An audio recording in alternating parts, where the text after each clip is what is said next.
Hello everyone and Assalamu alaikum. This is Introduction to Psychology Part 1 PSY 312 by Dear Knowledge. Okay, so in our previous videos we have successfully completed the chapter 3, which was about the biological basis of behavior.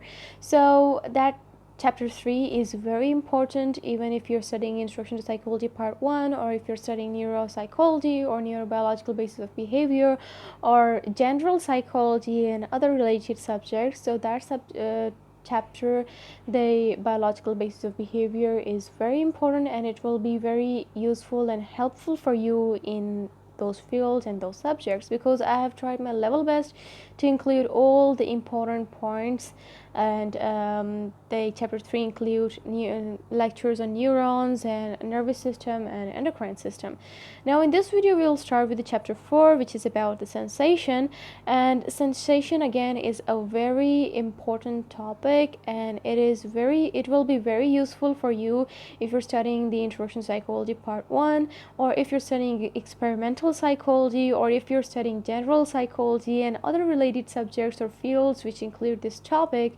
So this video will be very helpful for you, because I've tried my level best to include all the important points and make this video as useful, as helpful as possible. So in this video we'll start with chapter 4, which is about sensation, in which we'll start with the lesson 1, which is the characteristic and major functions of different sensation. As I told you that I've tried my level best to include all the important points to make this video very useful, even if you're studying other subjects like general psychology or experimental psychology. So this video and these lectures will be very helpful for you. So this chapter 4 is going to be a bit long and very helpful and useful. So in lesson 1 we'll start with the part 1, in which we'll discuss about the definition of sensation, receptor cells and sense organs. So we'll discuss the definitions of these terms, and we'll also discuss what does it actually means and about its function. And after that we'll discuss the stimuli, in which we'll discuss what message can be received. And after that we'll study the transduction, which is translating message for the brain. And after that there will be a discussion on nature of sensation, or you can say characteristics of sensation. And after that we'll do a little bit discussion on attributes of sensation, and in the end we'll do a discussion on information gathering system. So let's start with sensation, which is receiving message about the world. Now glance around you and notice the incredible variety of colors, shades, shadows, and images. Now listen carefully to the diversity of sounds, loud and soft, near and far. Now focus on everything that's touching you. Your clothes, your shoes, the chair you're sitting on. Now inhale deeply through your nose and identify the aromas in the air. Now, with these simple observations, you have exercised 4 of your senses: vision, hearing, touch, and smell. Now, as we all know that the primary function of the nervous system is communication. No transmission of information from one part of the body to the other. Now, where does that information come from? Put simply, your senses are the gateway through which your brain receives all this information about the environment, and it's a natural process that is so natural and automatic that we typically take for granted until it is disrupted by illness or injury.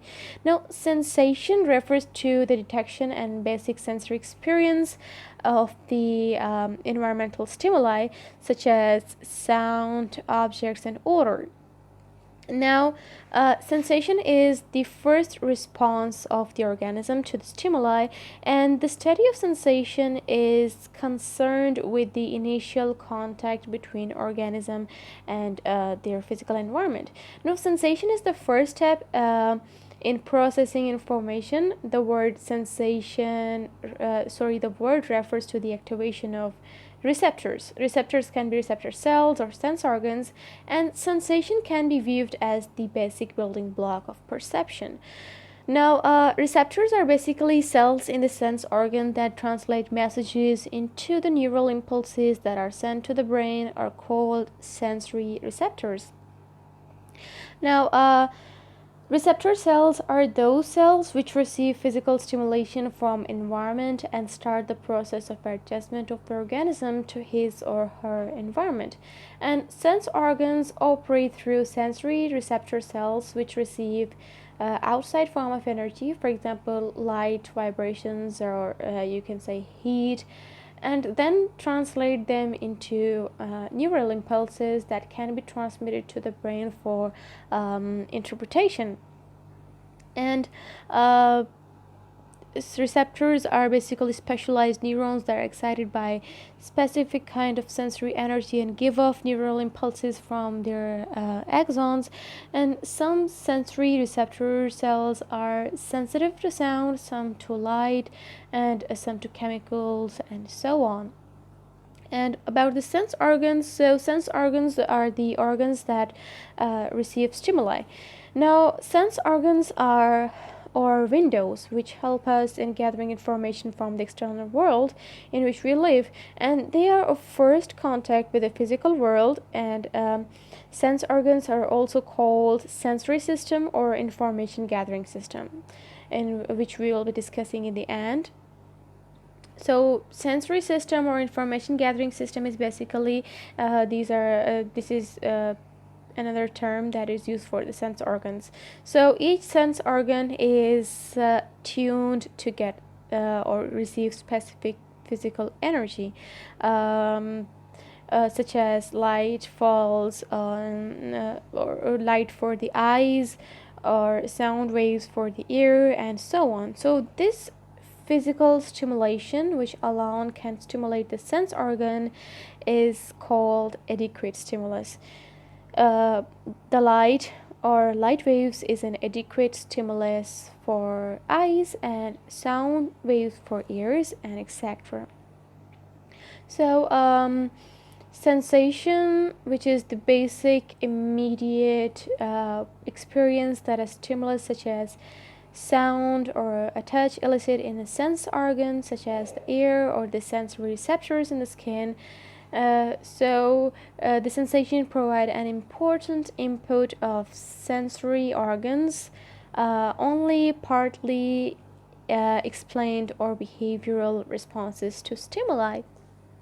So let's start with the definition of sensation, and by studying the definition of sensation, we'll get to know how the definition of sensation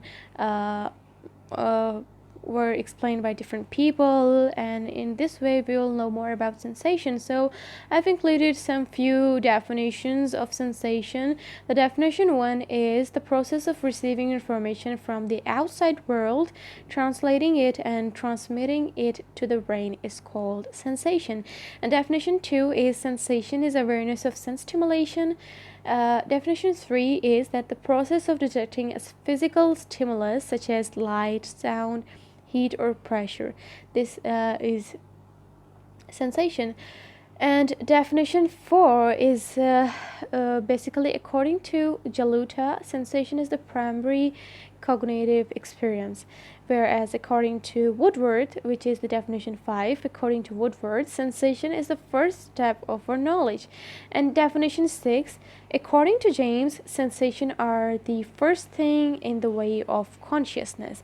And the definition 7 is about the Edward Bradford Titchener, which is normally pronounced as Edward B. Titchener, as B is abbreviated. Bradford is abbreviated into B, so you can say Edward B. Titchener or Edward Bradford Titchener in 1876 to 1927. He said that according to him, he defined sensation as an elementary process which constitute of at least 4 attributes: the quality, intensity, clearness, and duration. So we will be defining these 4 types of attributes, which was defined by the Edward Bradford Titchener.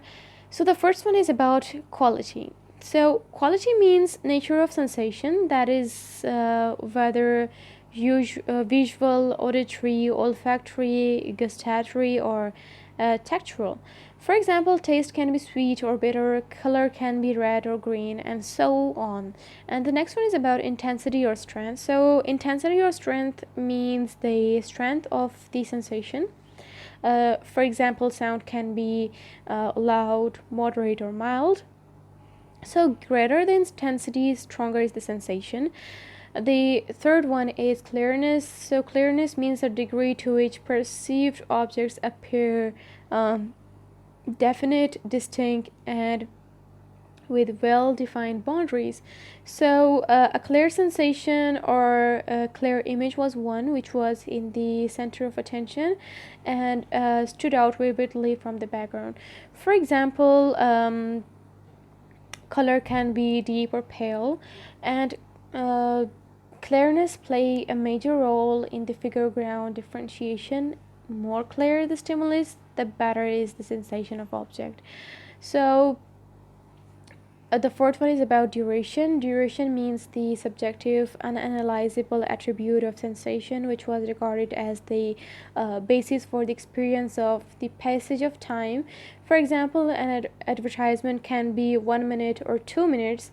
Now, longer the duration, stronger is the sensation. So this was all about the attributes of sensation according to Edward Bradford Titchener, and the definition 8 we are done with the definition 7. So this is about definition 8. Definition 8 is according to Eysenck et al. In 1972. He defined sensation as a psychic phenomena incapable of further division and is produced by external stimuli on the sensory organ. In its intensity, it depends on the strength of the stimuli, and in its quality, on the nature of the sense organ.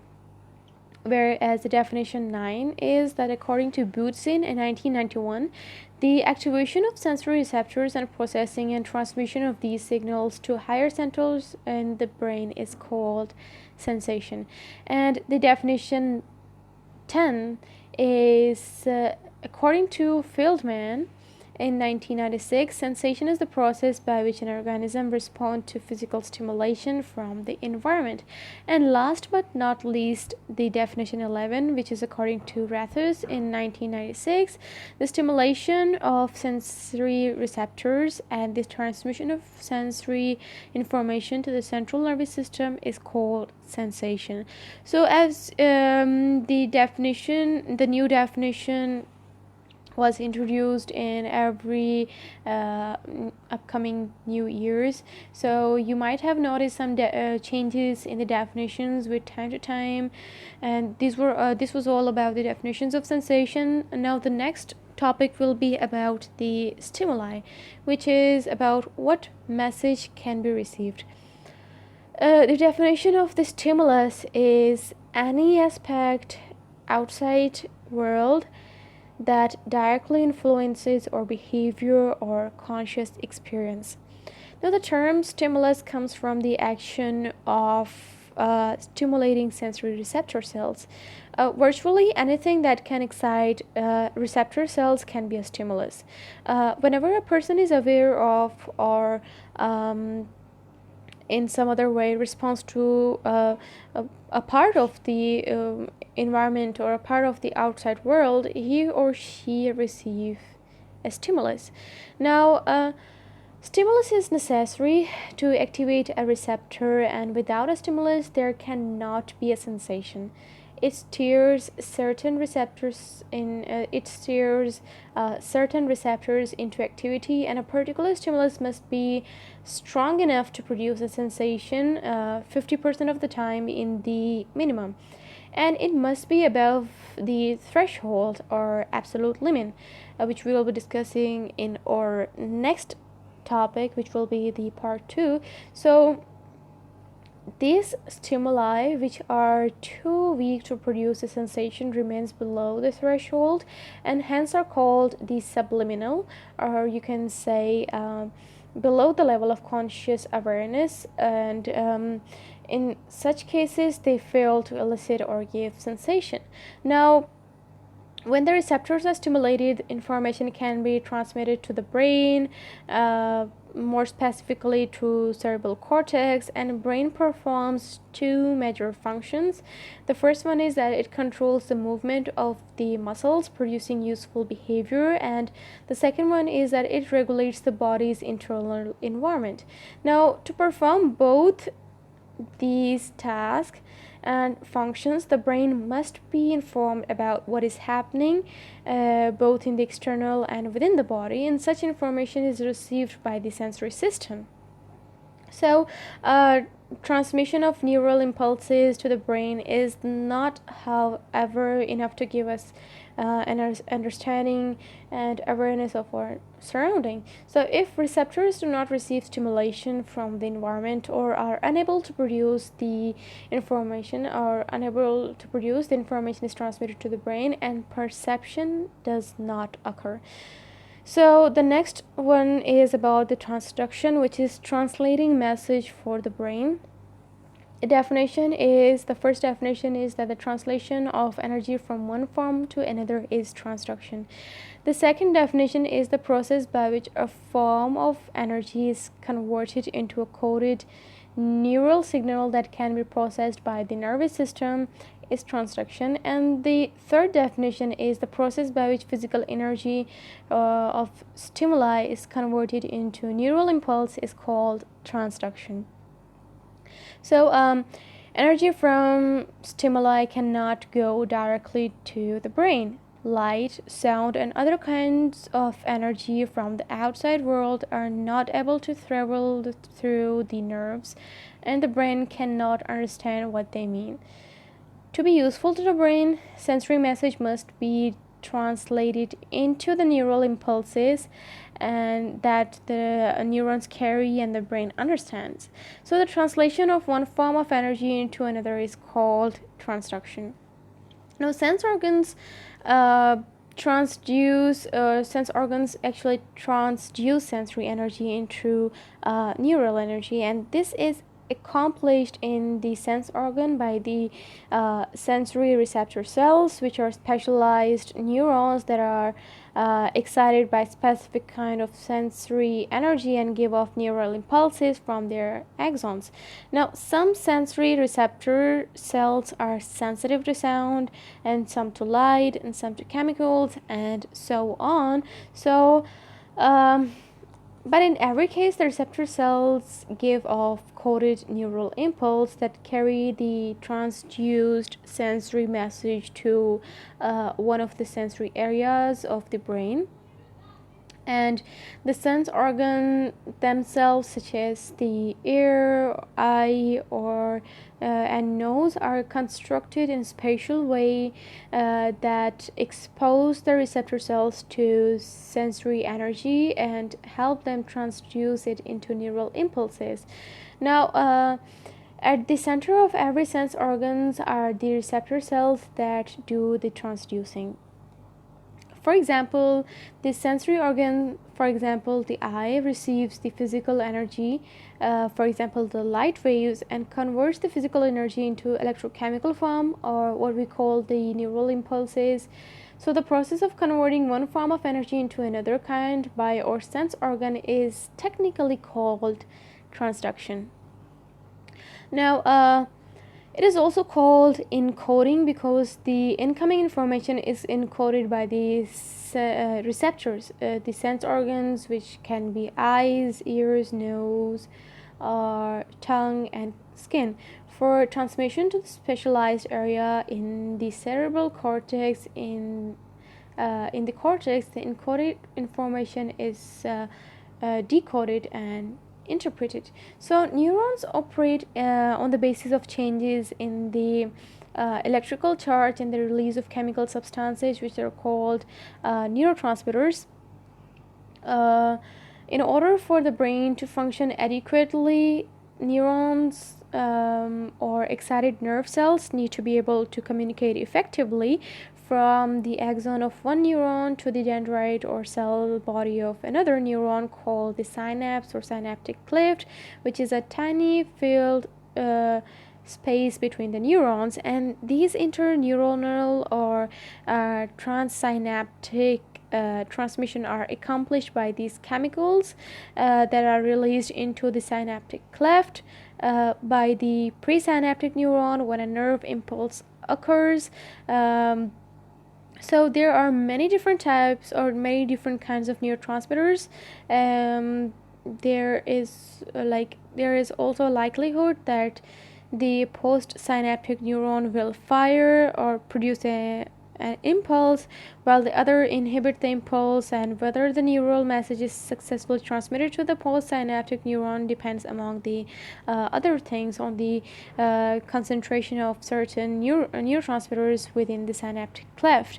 So I have already uploaded a detailed video on the neurons. So if you haven't watched those videos, I have given a link of that playlist in the description. You can click on that link and you can watch all the complete lectures on the neurons.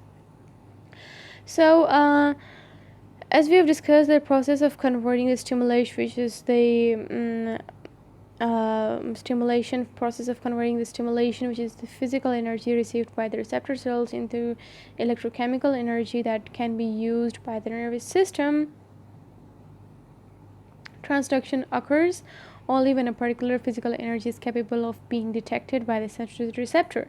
So we receive information about the environment from sensory receptors, specialized neurons that detect a variety of physical events and stimuli impinge on the receptors and through various processes alter their membrane potentials, and this process is known as sensory transduction because sensory events are transduced, or you can say transferred, into changes which are called receptor potentials. So somehow the physical energies of light and sound waves or those of odor and taste molecules must be changed into electrical form, which the nervous system can process, and this process of converting the stimulation received by the receptors into electrochemical energy that can be used by the nervous system is called transduction. And again, transduction occurs only when a particular physical stimulus is capable of being detected by the sensory receptors. Now, the next topic will be about the nature of sensation or the characteristics of sensation. So, I've included some points of the nature of sensation, or you can say characteristics of sensation. The first one is that sensation is comparatively a passive state of consciousness, and the second characteristic is that sensation is partly subjective and partly objective, and third one is that sensation differ in quality. First one is that sensation differs in quality regarding intensity, duration, and extensity. Intensity refers to the strength of the stimuli, whereas duration depends on the persistence of the stimuli. As the persistence differs, so does the duration, and with it the quality of sensation. So extensity, this is the voluminous, depends upon the sensitive surface attended, and as the affected surface increases, so does the extensity, and thereby making a difference in quality of different sensation. And the fifth one is that sensation have different trials. Sensation have different traits like organs, spatial and motor sensation, distincting them from each other. And the sixth one is that sensation are localized in the external world, so they can be easily distinguished from each other. And the seventh one is that sensation have relativity. And according to Harold Hofding in 1843 to 1931, according to him, that from the moment of its first coming into being, the existence and properties of sensation are determined by its relation to other sensations. This was all about the nature of sensation or characteristics of sensation, and after that we will be discussing the attributes of sensation. So there are basically 5 attributes of sensation. The first one is quality, intensity, duration, extensity, and local science. So quality. Sensation received through different sense organs differ in quality. Again, some sensation received through the same sense organ also differ in quality. Different types of color and taste exemplify this fact. The second one is about the intensity or strength. So, the strength or different degree of strength or intensity depends upon the objective strength of the stimulus and mental state of the individual. The third one is about duration. The duration of sensation depends on the continuity of the stimulus of its effect, and more the continuity and persistent, the greater or longer is the duration. And the fourth one is about extensity, and extensity means voluminous or spread outness of sensation, and it is a special characteristic. As this increases, the sensation appears to be bigger. And the fifth one is about local signs. So local signs, different sensations are distinguished according to the spot stimulated, and this is local sign. It is because different local signs that one can distinguish about among the sensations having the same quality and same quantity, that is intensity, duration, and extensity. So one can distinguish between two pinpricks simply because they are felt as two. Now, to survive and adjust in this world, we must get accurate information from our environment, and this information is gathered by our sense organs called the information gathering system, 10 in all. Now, eight of the senses are those that collect information from the external world.